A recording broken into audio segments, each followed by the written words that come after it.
Welcome to Total Retail Talks, your podcast channel for retail knowledge. Hello, and welcome to episode 49 of Total Retail Talks. I'm Joe Keenan, Executive Editor of Total Retail. Today I'm joined by Jamal Robinson, founder and president of DESIAR, an online retailer of wooden sunglasses handcrafted with premium wood and acetate. We're going to be discussing Jamal's story of how he founded DESIAR at a young age and what he's doing now to grow it into a thriving business. Thanks for joining me, Jamal. Hi, Joe. Thanks for having me. I appreciate it. Yeah, great to have you. So my first question is this: for our audience sake, can you give us a little background about DESIAR, maybe some information about when the company was founded, speak a little bit about your product and your customers? Yeah, for sure. So DESIAR was founded in my college dorm room back in 2006, 2007, when I saw a video of an entertainer wearing diamond sunglasses. And so being a 19-year-old at the time, I couldn't afford them. So I wanted to replicate them. So I went to the local hobby store and I picked up a pack of crystals. And I went to the mall and I picked up a cheap pair of sunglasses. And I started enhancing sunglasses that replicated the diamond sunglasses, except they were made out of Swarovski crystals. And ever since then, from my college dorm room, DESIAR has always been about unique materials and innovative design. So fast forward now, as you mentioned, I incorporate wood throughout the design process and also a mixture of unique acetates to really differentiate, DESIAR sunglasses to everything else that's currently on the market.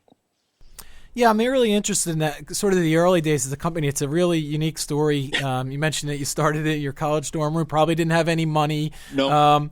So can you just talk about kind of the early days? And, you mentioned the inspiration, kind of seeing an entertainer wearing, these really unique pair of sunglasses. But let's talk a little bit more about that inspiration and really getting the company off its feet.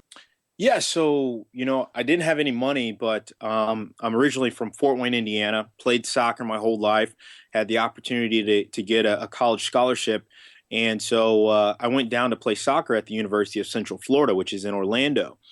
And so I had these bedazzled sunglasses, and Orlando, happening nightlife. And, since I was a soccer player, I wasn't really a big partier, but, I did love to socialize and go out and dance and whatnot. So I'd go to these nightclubs and I'd have on my glasses.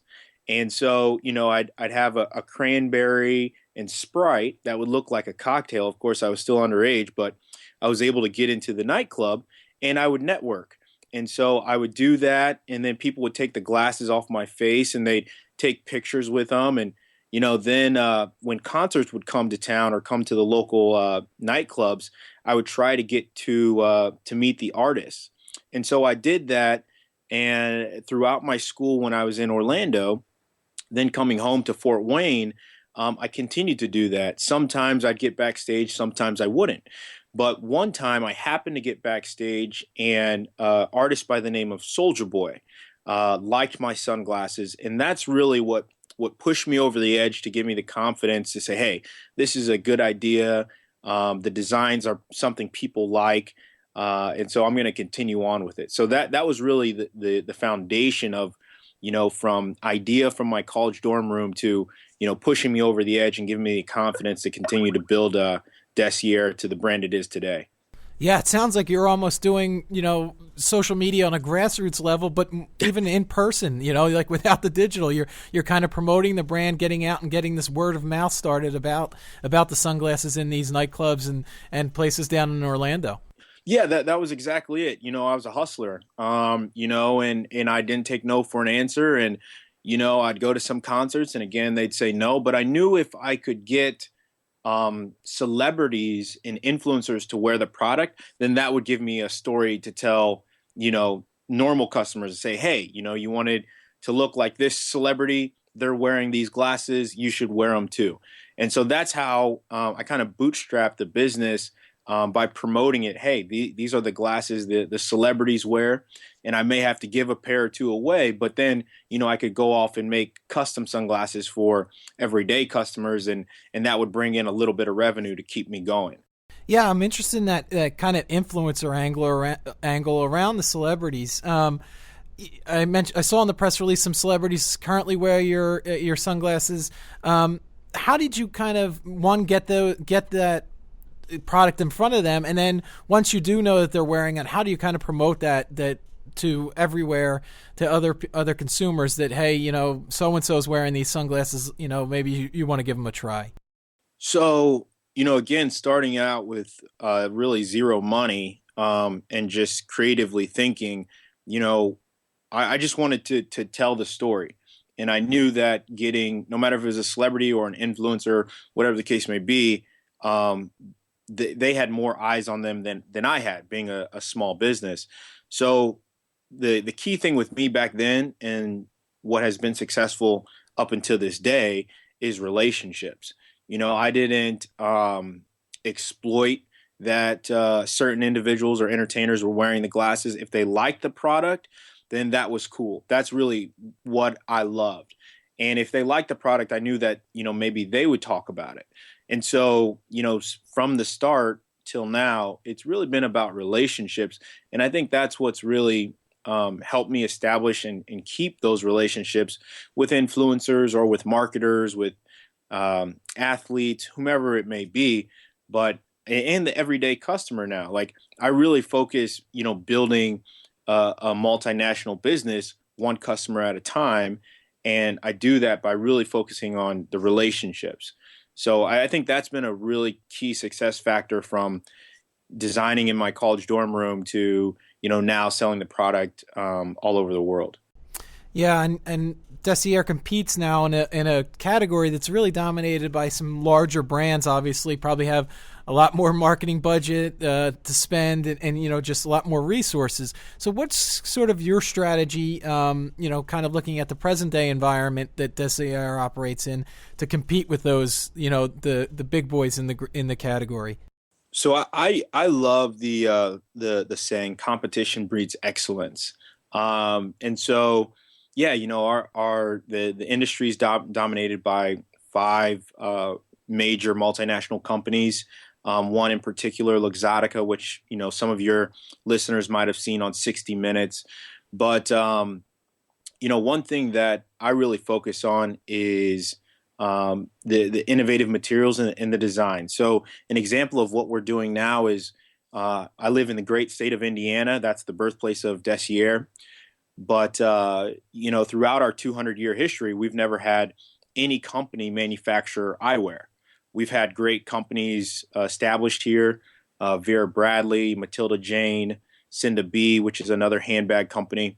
But none of those companies have manufactured eyewear. And that's one thing that DESIAR is in the process of doing, is we're the first company to manufacture eyewear in the state of Indiana. We've got an all wooden pair of glasses that are going to be coming out.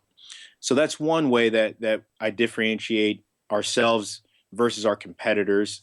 And then the second way is we're opening our first retail kiosk in Houston, Texas at the end of this month, first part of September.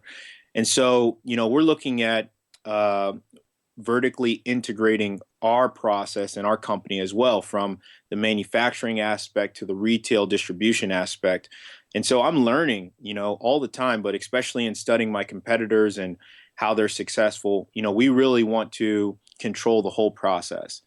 And so, those two concepts and strategies are where we're putting a lot of our efforts right now, and establishing a manufacturing footprint in Indiana, and then also building out our retail distribution network. Yeah, and you mentioned earlier, part of the success you feel and the growth of the brand has really been attributed to those relationships you've really been able to build, and sort of that level of customer service. Do you want to talk about why that's so important to DESIAR? Yeah, so I listened to one of your podcasts recently with Chuck Sirac, who's also a local entrepreneur here in Fort Wayne, very successful, built a great business, several great businesses. He's a mentor of mine. And one thing Chuck says publicly and in private is, the customer is always, the priority. And so, I get feedback from mentors like Chuck and others I surround myself with that I look up to, and just really take that thought process and really drive it into my business. So I think staying customer focused and also, putting myself in the customer's shoes is important, and also honesty. The first batch of Hoosier sunglasses, I was very excited to get them out the door. Did a pre-sale, had some good orders, and the product came out defaulty, and I had to bite my tongue and call up all the customers that had made purchases, and some answered, some didn't. And I sent the ones that didn't an email and just say, hey, we're not able to fill these orders at this time, but when our next batch comes out, I'd be happy to fulfill this order. So I think, things like that, putting myself in the customer's shoes, and also just being honest with our customer and say, hey, we're a startup growing company. We're not going to get everything right. And I think when you're honest and also just explain where I'm at in the process of the business, no matter how small or how large we are, I think people can appreciate that. And I think that's also a key thing to, relationships and keeping relationships. So getting that feedback from mentors like Chuck, and then also putting myself in the customer's shoes, I'd say, attribute to the success of building those relationships. Yeah, keep using sort of those opportunities, those stumbles as opportunities to build trust with your customers. Really interesting. You've mentioned a couple times, Jamal, that you manufacture the product in Indiana, and Fort Wayne is where you're based, and you really seem to have some a pride in the fact that where you're from and where the product and company is. You also give back a lot to the community, and I know charity is really an important part of the culture at DESIAR. Can you tell us a little bit about specifically the Believe a Dream program that you're involved in? Yes. So as you mentioned, I've grown up in Fort Wayne. I was born in Dayton, Ohio. Family moved here when I was very young. And for me, giving back, I'm just a firm believer that, every day is a blessing.